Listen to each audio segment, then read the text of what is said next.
Prisioneros de Franco con el fusil caliente todavía del último disparo. Les habían dicho que nuestra infantería no respetaba prisioneros, que una muerte terrible les aguardaba en este campo nacional. Les cultivaron con el engaño y el error. La propaganda franquista buscaba la rendición del enemigo y prometía paz, perdón y justicia para todos. Estas campañas querían contrarrestar las informaciones del bando republicano sobre los excesos de los nacionales y, sobre todo, el boca a boca de los supervivientes que habían podido huir de las tropas franquistas. De hecho, la dureza de la represión estaba perfectamente diseñada y planificada desde antes del golpe del 18 de julio, tal y como demuestran las instrucciones reservadas de uno de los militares sublevados, el general Emilio Mola.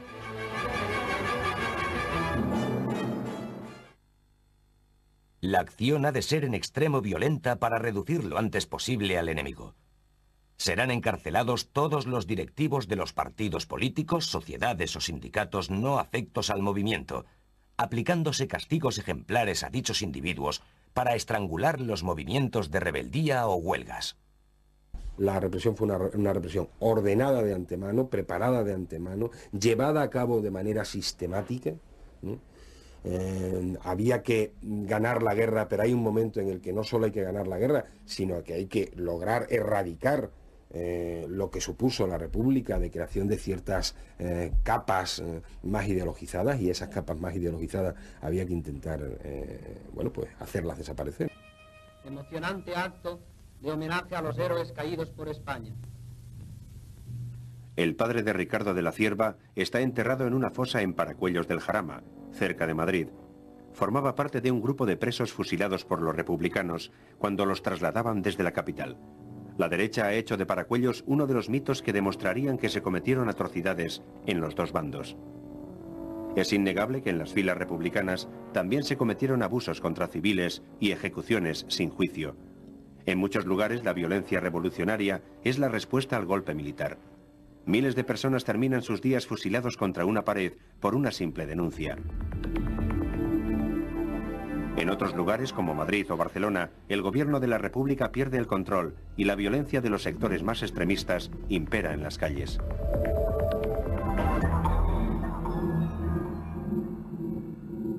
Hay muchísima gente que evidentemente cree en una política de violencia frente al rico, frente al burgués y frente al propietario. Y creen que el mundo que salga de esa revolución proletaria será un mundo terrenal, feliz, que no tiene nada que ver con esa injusticia de los propietarios. Y van a por ellos. Y ahí hay gente, evidentemente, con nombres y apellidos donde participan muchos de ellos. Pero a la vez, en esos mismos sindicatos, en esos partidos y en esas mismas organizaciones políticas, hay gente que trata desde el principio de frenar esa violencia, que muchos de sus compañeros la promueven, la estimulan y la llevan a cabo. Yo calculo que en la represión republicana pasa con mucho de los 100.000 y la represión nacional, desde luego, no llega en ningún caso a los 100.000. Con los datos que ahora mismo se están barajando, el número de fusilados, de víctimas de izquierda, como mínimo dobla al de víctimas de derecha. Esa sería la diferencia cuantitativa. La diferencia cualitativa es que mientras la mayor parte de las víctimas de derechas cayeron como fruto de algaradas populares incontroladas, la mayor parte de las víctimas de izquierda cayeron como fruto de la aplicación de órdenes de las autoridades fascistas y derechistas.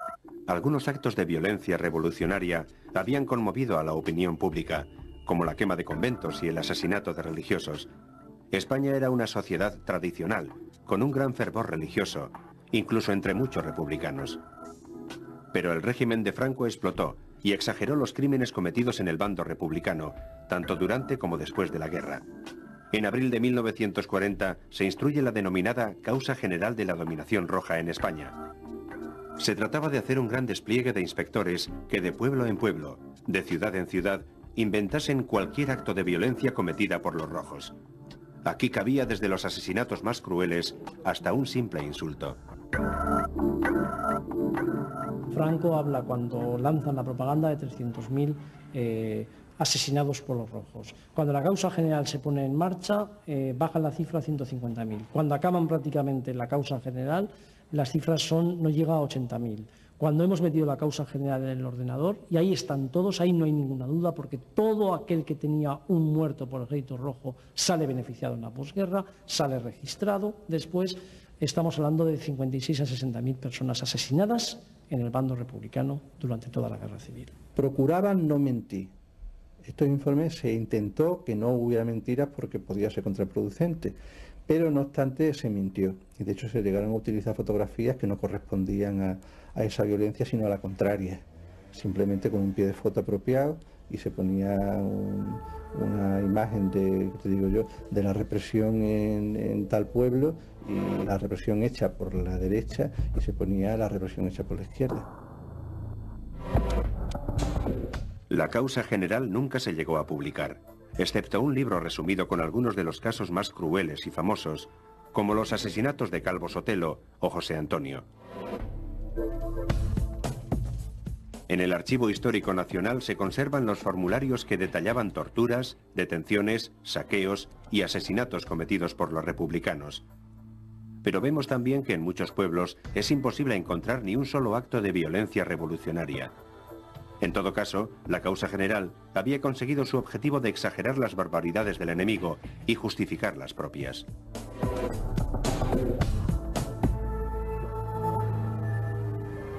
Madrid. En la iglesia de Santa Bárbara tiene lugar un acto religioso, hondamente emotivo, en que el caudillo hace ofrenda a Dios de su espada victoriosa. Difícilmente el régimen de Franco habría podido desplegar una represión tan dura y prolongada hasta poco antes de su muerte sin un apoyo fundamental, el de la Iglesia católica. La Iglesia veía con recelo una república que le podía hacer perder privilegios. Además, los episodios revolucionarios habían causado la muerte de unos 6.000 miembros del clero. En agosto de 1937, los obispos españoles publican una pastoral en la que el golpe militar se eleva a la categoría de cruzada nacional y justifican cualquier acción para vencer al peligro comunista. Poco después, el Papa Pío XII alababa la victoria. Cuando la Conferencia Episcopal firma la carta en la que quieren demostrar a todo el mundo que el régimen de Franco es un régimen justo, que lo va a ser justo y que no han asesinado, hay una ocultación evidentemente de miles, decenas de miles de asesinados que han sido abandonados en cunetas, en dehesas, en campos, tirados a ríos, y que hemos ido localizando en los últimos años, ¿no? El bienestar, la tranquilidad de la Nueva España se refleja en sus plazas, en sus cafés. A medida que las tropas franquistas van conquistando territorio, la propaganda nacional se esfuerza en dar una apariencia de paz y tranquilidad. Y terminado el rato de café tan español, se vuelve a las actividades cotidianas. Esta operación de imagen llega a la misma represión. En la primavera del 37 se entra en una fase que algunos denominan de terror legal. Los asesinatos indiscriminados y los llamados paseos de civiles, que eran fusilados sin trámite alguno, dan paso a juicios sumarísimos sin garantías legales. El número de víctimas inocentes sigue siendo muy elevado, pero pasar por un tribunal significa tener un certificado de defunción, pasar de desaparecido a ajusticiado. A partir de marzo, abril, es cuando ya se inicia lo que son los consejos de guerra sumarísimos, que es un intento de darle una fachada legal, una fachada de legalidad a la represión que se venía trayendo de antes. Simplemente que ahora no se va a hacer como se hacía antes, porque además las circunstancias ya no lo permiten. Incluso los propios asesores alemanes e italianos que tenían esta gente les decían que eso no era forma de hacerlo, que había que guardar una forma, ¿no? Con el apoyo de la Iglesia y superados los episodios que habían dado mala prensa internacionalmente, la represión entra en una fase de igual dureza, pero más discreta. La apariencia de legalidad que daba un juicio tranquilizaba a los sectores más conservadores, que daban su apoyo a Franco, pero que se sentían molestos con la violencia incontrolada.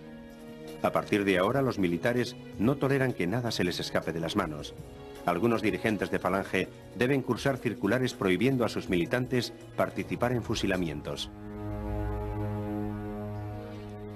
En aplicación de una orden de 1938, muchos registros civiles empezaron a tachar con tinta la causa de la muerte de algunos de sus vecinos cuando figuraba como lucha contra el marxismo. Incluso cuando la muerte es consecuencia de un fusilamiento tras un juicio, se utilizan eufemismos como hemorragia aguda. La destrucción de archivos completó el maquillaje de lo que ocurrió realmente con la represión franquista durante la Guerra Civil. El silencio impuesto con la dictadura, el miedo y el aplastamiento de los vencidos hizo que mucha gente no se atreviera a preguntar, y menos aún, a denunciar la desaparición de sus padres, hijos o hermanos. Aún hoy en día los siguen buscando.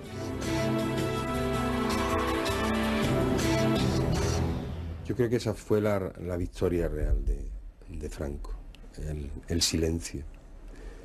Han pasado 27 años desde que terminó la dictadura y de todas formas a veces te sigues encontrando todavía ese muro de silencio de la gente que de esa forma expresa la represión a la que fue sometido, que es quizás la más cruel de todas, la de la memoria, ¿no?